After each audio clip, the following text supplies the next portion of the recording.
حبیب صاحب جس تھا جو ایک زمانے میں گیا، اصل میں میرا خیال ہے ایمان غائب ہو جاتا ہے، ریکارڈ اپنی جگہ موجود رہتا ہے۔ یہ جب ریکارڈ کی بات ہوتی ہے تو دیکھیے جو فائنینشیل کرائمز ہیں اس میں جو ریکارڈ ہوتا ہے وہ تو usually banking trails, banking documents ہوتے ہیں، تو ان کو یہ کہنا کہ جو اوریجنل ریکارڈ ختم ہو جائے گا وہ ملٹیپل اس کے جگہ ہوتی ہے۔ اس کمیشن میں بھی یہ چیز کہی گئی، اور یہ پہلے سپریم کورٹ میں جب مقدمات چلے تھے، آپ کو یاد ہوگا کہ وہ سوئس وکلا کے دفاتر سے دو لمبے لمبے کوٹ پہن کے لوگ گئے تھے 2007-8 میں، وہاں سے ریکارڈ آیا تھا، وہ ہمارے ہائی کمیشن لنڈن چلا گیا تھا۔ آج اس کمیشن جو براڈ شیٹ کمیشن تھا اس نے بتا دیا کہ وہ ریکارڈ نیب کی تحویل میں موجود ہے، جبکہ اتنے سال بیچ میں اس ریکارڈ کا کوئی ذکر نہیں تھا۔ جی شہزاد صاحب دو سوال ہیں، آپ سے شہزاد وہ بھی ایک وکیل ہیں، کیا حبیب آپ صاحب اگر میں ایک سوال سمجھتے ہیں کہ ایک وکیل جن کا نام آیا ہے اس میں عامر بلال صوفی کا، ان کے خلاف اس بنیاد پہ کوئی کرمنل کارروائی ہونی چاہیے کہ انہوں نے ایک ڈرافٹ ایسا تشکیل دیا جس میں کچھ جگہ بلینک تھی اور خود کہہ رہے ہیں کہ ڈرافٹ ہے یہ؟ دیکھیے کمیشن نے جو سفارشات ریکمنڈیشن کیسز کے اوپر آگے کارروائی کا کہا گیا ہے، جب کسی ہم کرمنل کارروائی کی بات کرتے ہیں وہ محض کمیشن کی کنکلوژنز کے اوپر بیس نہیں ہوتی ہے، اس کے لیے انکوائری، یہ ایکسٹیبلش لا ہے کہ فریش انویسٹیگیشن ہوتی ہے، یعنی کہ جو بھی اس انکوائری کے اندر کمیشن کے اندر چیزیں معلوم کی گئی ہیں ان کو ایک دفعہ سے پھر ویریفائی کیا جائے گا، اور جن لوگوں کے خلاف کارروائی کرنے کا کہا گیا ہے ان کو کنفرنٹ کیا جائے گا، ان کا ورژن لیا جائے گا، اور اس کے بعد جو تحقیقاتی ادارہ ہے، چاہے وہ FIA ہے یا کوئی اور ادارہ ہوتا ہے، وہ اپنی ایک اوپینین بنائے گا کہ اب ان کو چارج کیا جانا ہے یا نہیں کیا جانا ہے۔ لیکن اگر آپ اس رپورٹ کو کمپلیٹ پڑھ لیں تو جو رسپانسبلٹی ڈالی گئی ہے وہ صرف ایک ڈرافٹ کی وجہ سے نہیں ہے، بڑی ڈیٹیل ہے، اس کو اب ظاہری بات ہے جو تفتیش کریں گے لوگ وہ اس کو دیکھیں گے کہ کرمنالٹی کا عنصر بنتا ہے نہیں بنتا ہے، لیکن یہ اب ان شہزاد صاحب سوال جی شہزاد تھوڑا سا آپ کی اجازت سے کوئی سوال کرنا چاہ رہے ہیں؟ جی سعد۔ جی شہزاد صاحب آپ سے دو ایفیکٹو سوال ہیں۔ ایک ابھی آپ نے نیب کی ہسٹری کی بات کی، ہم نے دیکھا کہ اتنے عرصے کے اندر آپ کے جب سے گورنمنٹ آئی ہے اس کے بعد سے بھی بہت سے لوگوں کے خلاف کارروائی ہوئی، آپ بار بار ماضی کی دہائی کی 2001 سے 2011 سے 2017 تک کی نیب کو آپ بلیم کرتے رہے، لیکن اس وقت کے نیب کے چیئرمین جس میں خاص طور پہ ایک نام سب سے نمایاں آپ بھی لیتے رہے، قمر زمان چودھری صاحب کا، کسی بھی ٹائم پیریڈ کے اوپر آپ کی حکومت نے ان کے خلاف کارروائی نہیں کی یا دیگر نیب کے سربراہان کے خلاف کارروائی نہیں کی جن کے پیریڈ کے اندر یہ ہوا؟ ایک تو تھوڑا سا اس پہ واضح کیجئے گا کہ کیا وہ اس انویسٹیگیشن کے زمرے میں فال کریں گے؟ اور دوسرا سب سے ضروری سوال جو ہر عوام کا شخص آپ سے پوچھنا چاہتا ہے وہ یہ ہے کہ سر آپ نے بڑا اچھا کام کیا، آپ ہر دفعہ نئی انویسٹیگیشنز لے کے آتے ہیں، نئے شواہد لے کے آتے ہیں، پاکستان کو پیسہ کیسے واپس ملے گا سر؟ ایفیکٹو سوال یہ ہے کہ ہم جتنے بھی لوگوں کو پکڑ لیں، باہر لے جائیں، اندر لے آئیں، مقدمات فائل کر دیں، ریکوری کیسے ہوگی؟ یہ لوٹا ہوا پیسہ پاکستان واپس کیسے آئے گا؟ نیشنل ایکسچیکر میں کیسے جائے گا؟ سعد آپ تو مجھ سے بہت اچھے وکیل ہیں، آپ مجھے خود بتا دیجئے کہ کسی بھی کیس کو ڈٹرمن کیے بغیر اس میں سے ریکوری کیسے آپ کریں گے؟ دیر از اے پروسیس، اور وہ پروسیس یہی ہے کہ آپ پہلے انویسٹیگیشن پروب کرتے ہیں، انویسٹیگیشن کرتے ہیں، پہلے ایک کرمنالٹی ڈھونڈتے ہیں جہاں پہ ہم کرمنل چیزوں کی بات کر رہے ہیں، جہاں پہ کرمنل اوفینس ہوا ہے۔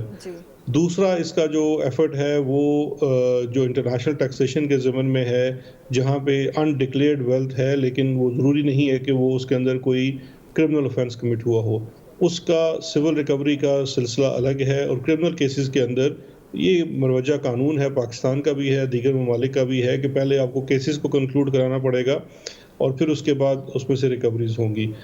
جو آپ کا پہلا سوال تھا ساتھ وہ بھی بڑا ضروری ہے۔ دیکھیے جو ہم نہیں کہتے ہیں کہ 2011 سے لے کے 2017 تک، اب یہ براڈ شیٹ کمیشن نے کہا جس کو 1 ممبر کمیشن تھا، فارمر جج ہیں سپریم کورٹ آف پاکستان کے، ان کو جو TORs دیے گئے، جو سوال پوچھے گئے، اس کے جواب میں انہوں نے واضح طور پہ لکھا کہ 2011 سے لے کے 2017 تک یہ کچھ بے ضابطگیاں ہیں جو نارمل بے ضابطگی سے ہٹ کے ہیں، اور اس میں کرمنل لائبلٹی کا عنصر ہو سکتا ہے، اس لیے اس معاملے کو دیکھا جانا چاہیے. اور اس کی انہوں نے کچھ مثالیں بھی دی، جس میں سے ایک مثال جو تھی کہ دو چیزیں ہیں. ایک تو براڈ شیٹ کا جو مقدمہ تھا، ایک تو غلط سیٹلمنٹ ہوئی سن 2008 میں اور غلط کمپنی کو پیمنٹ ہوگی، وہ ایک حصہ ہے.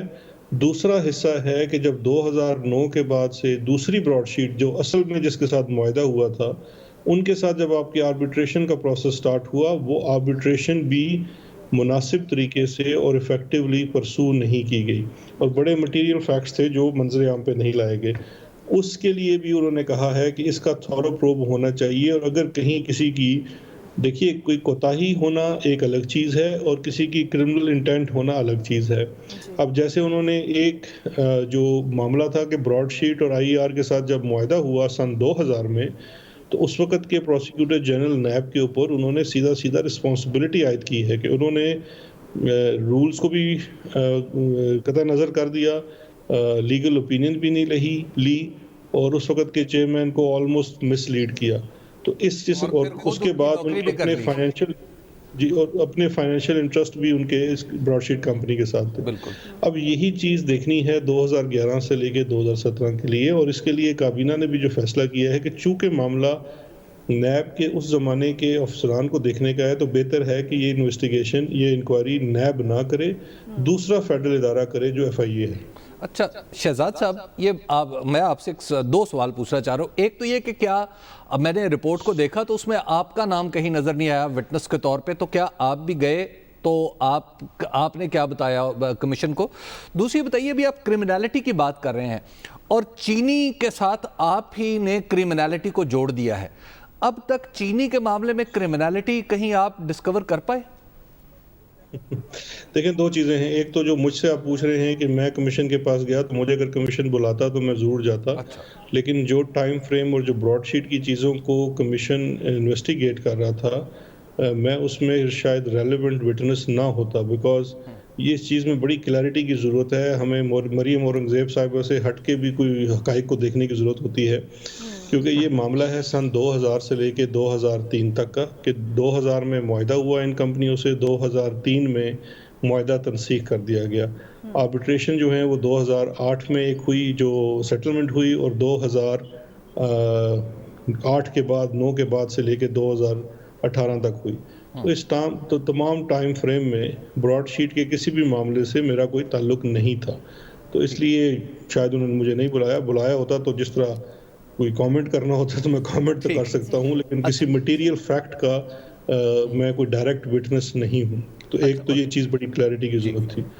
دوسرا جو چینی سے متعلق آپ نے سوال کیا، دیکھیے چینی سے متعلقہ جو کرمنالٹی تھی، وہ شوگر کمیشن کی رپورٹ آنے کے بعد وفاقی حکومت کی طرف سے ایک ایکشن میٹرکس دیا گیا مختلف تحقیقاتی اداروں کو، جس میں جو کرمنل ایکشن تھا، وہ جس میں کرمنالٹی کی بات ہے، وہ ایک تھا جو معاملہ سونپا گیا نیب کو، ایک ایف آئی اے کو جو کہ کارپوریٹ فراڈ اور منی لانڈرنگ سے متعلقہ تھا، اور ایک معاملہ اینٹی کرپشن کو جو شوگر مل کے گنے کی قیمتوں سے لے کے تھا.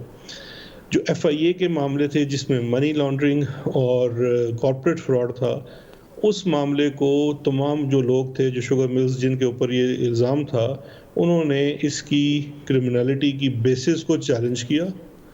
کورٹ میں گئے، کورٹ میں ڈٹرمن ہوا کہ یہ پرائما فیسی کیس ہے اور تحقیقاتی ادارہ جو ہے وہ اپنا کام قانون کے مطابق کرے. اور اس کے بعد اس انکوائری کا آغاز ہوا، اور ابھی تک 4 ایف آئی آرز جو ہیں وہ کٹ چکی ہیں اس بیسڈ اپون دیٹ جو فائنڈنگ تھی شوگر کمیشن کی. اس کے بعد جب یہ معاملہ آگے چلا 1 سال پورا، تو پنجاب میں قانون پاس کیا گیا کہ 15 روز سے زائد آپ ڈیلیوری آرڈر یا فارورڈ بائنگ نہیں کر سکتے.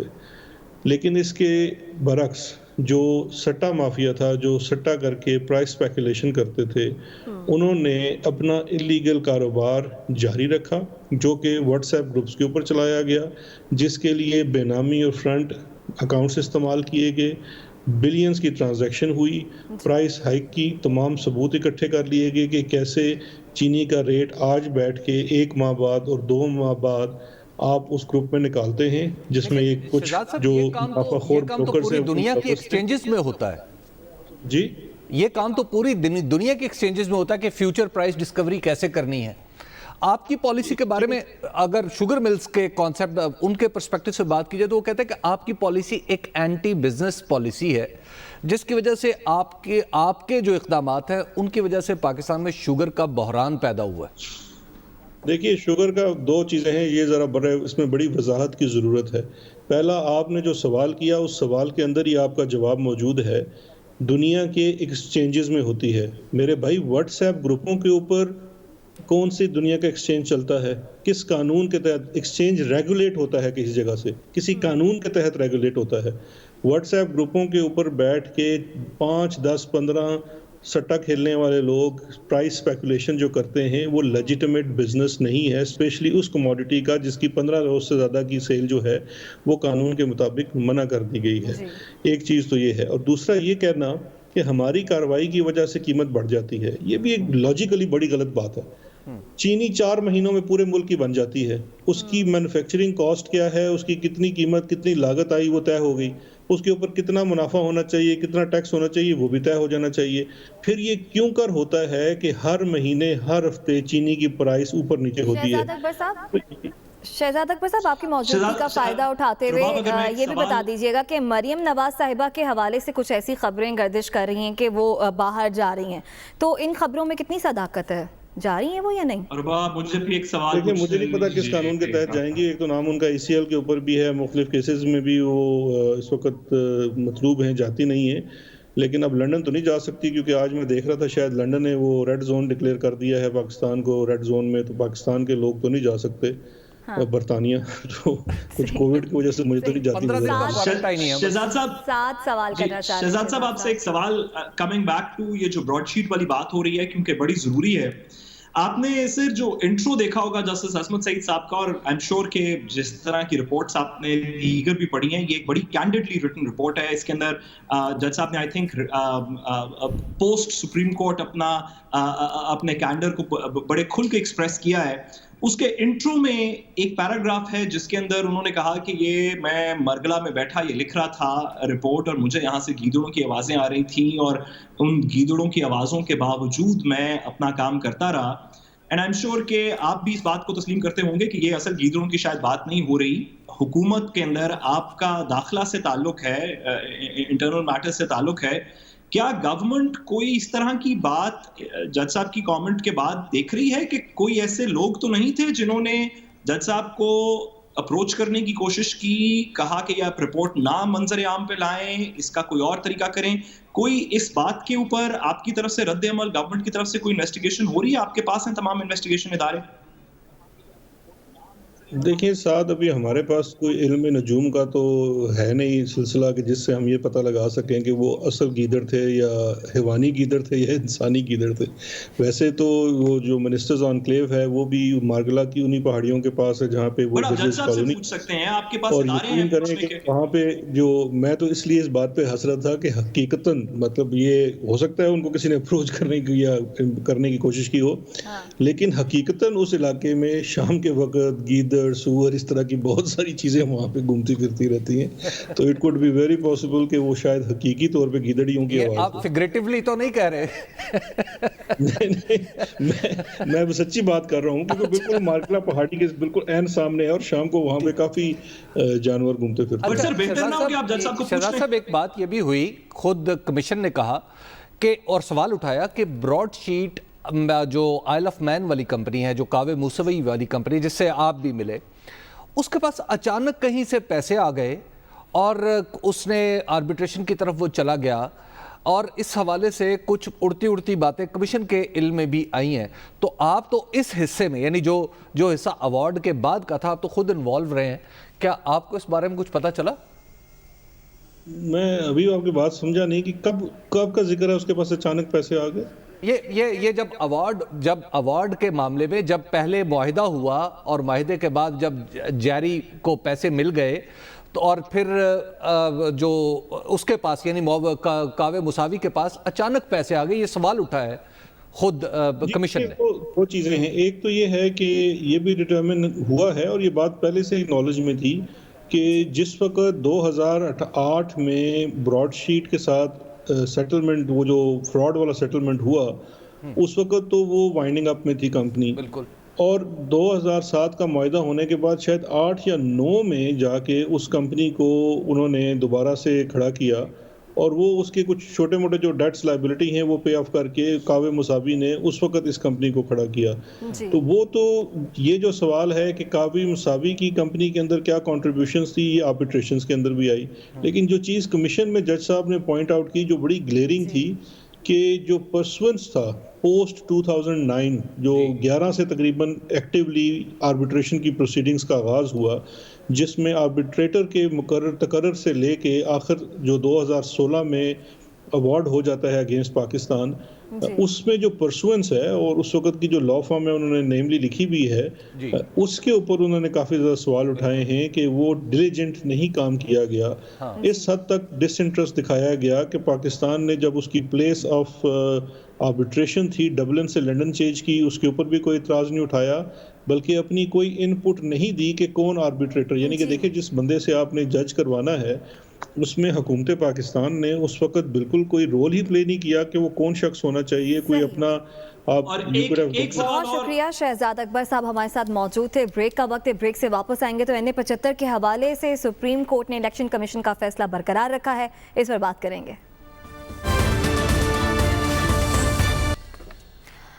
ویلکم بیک ناظرین. آج جمعے کا دن تحریک انصاف پر بھاری رہا. NA-75 کے حوالے سے سپریم کورٹ نے الیکشن کمیشن کا فیصلہ برقرار رکھا ہے. اس حوالے سے مریم نواز کہتی ہیں کہ ثابت ہو گیا کہ جعلی حکومت نے ڈسکا کے ووٹ پر ڈاکہ ڈالا. حبیب صاحب، اس فیصلے پر مریم نواز نے تو ٹویٹ کر کے یہ کہہ دیا، ساتھ ہی ساتھ فیصلہ برقرار رہا ہے. دیکھیے، ایک تو بہت بڑا ہی ہے، میرا خیال ہے کہ الیکشن کمیشن کی بھی جیت ہے اور پاکستان کی ڈیموکریسی کے لیے بہت بڑی خبر ہے. اس کی وجہ یہ ہے کہ ماضی میں ہم نے اس طرح کے الیکشنز بھی دیکھے ہیں کہ جہاں پہ 1-2 قتل ہو جانا، وہاں پہ فائرنگ ہو جانا، الیکشن کی ڈسٹربنس ہو جانا، لڑائیاں ہو جانا، اور اس کے بعد پھر اس الیکشن کا رزلٹ بھی اناؤنس کر دیا جانا. اس سے پہلے آپ کو یاد ہوگا کہ سندھ میں ایک وحیدہ والا کیس ہوا تھا اور اس میں بھی سپریم کورٹ نے از خود نوٹس لے کے پھر ان کو اس الیکشن کو یعنی اس الیکشن پہ خود نوٹس لیا اور بعد میں اس کا فیصلہ کیا.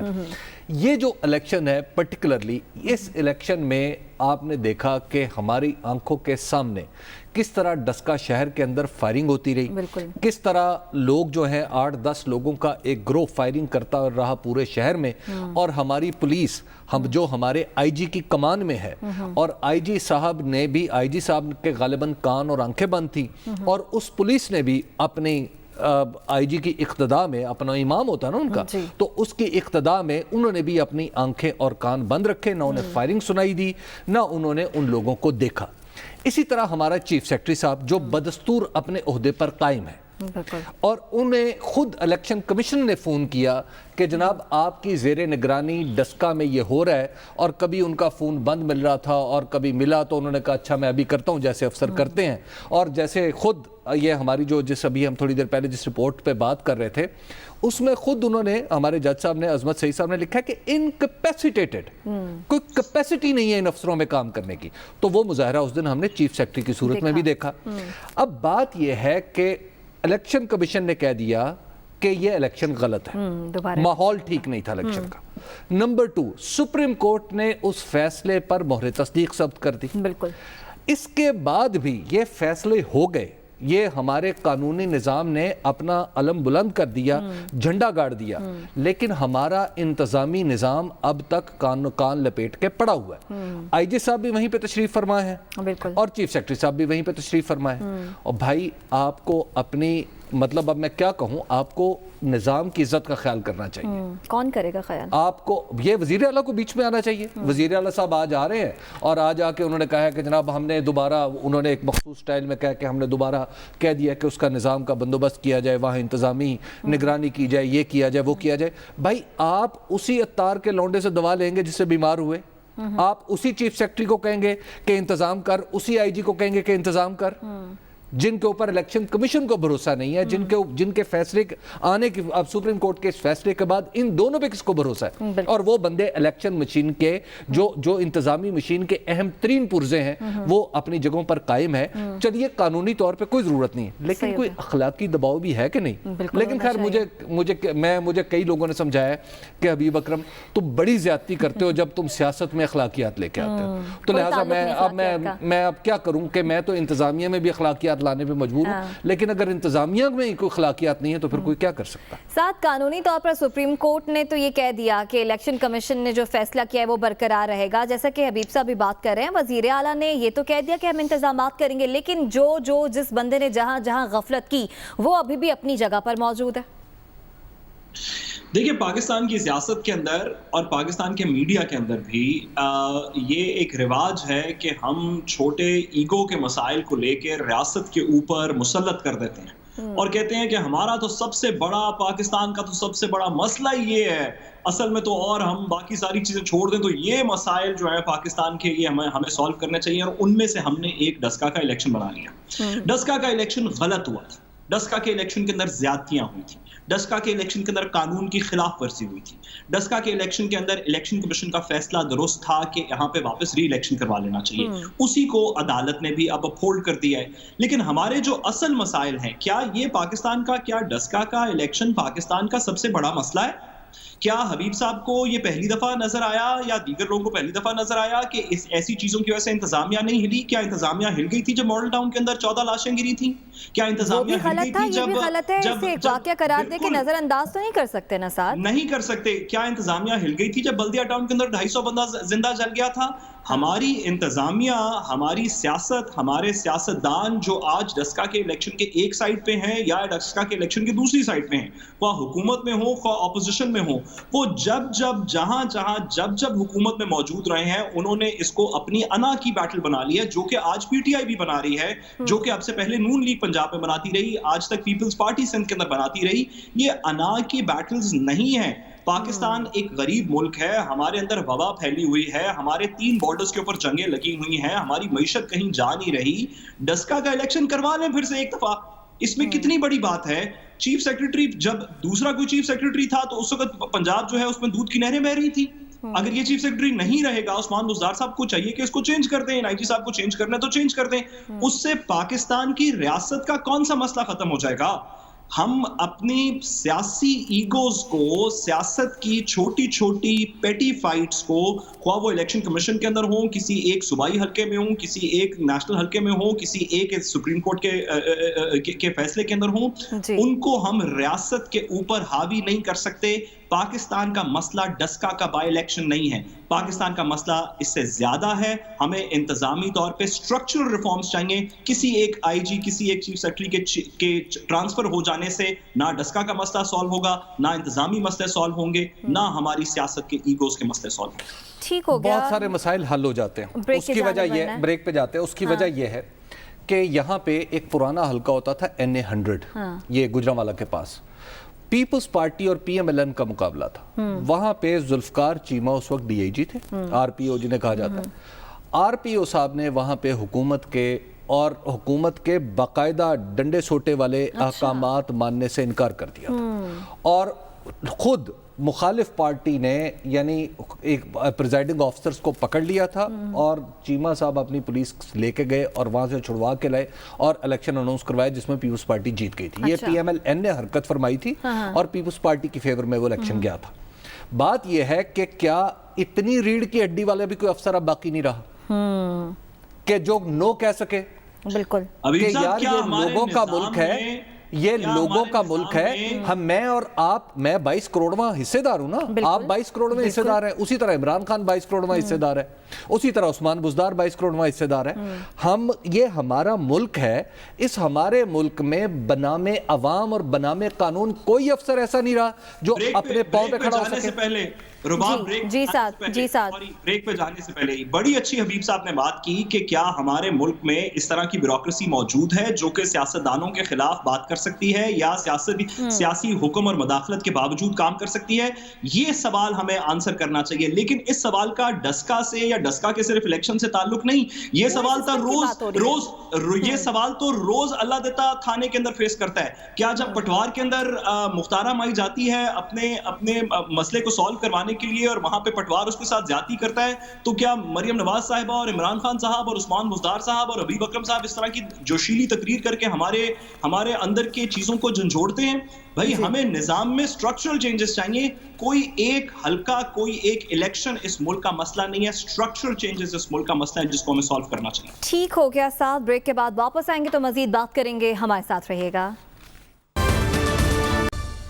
ویلکم بیک ناظرین. ای سی سی کا اجلاس ہوتا ہے اور فیصلہ کیا جاتا ہے کہ بھارت سے چینی اور کپاس درآمد کی جائے گی. پھر وزیر اعظم عمران خان کی زیر صدارت آج وفاقی کابینہ کا اجلاس ہوا, جس میں وزیر اعظم نے کہا کہ وزیر اعظم نے کل کہا کہ بھارت کے ساتھ کسی قسم کی کوئی تجارت نہیں کی جائے گی جب تک کہ مسئلہ کشمیر حل نہیں ہو جاتا.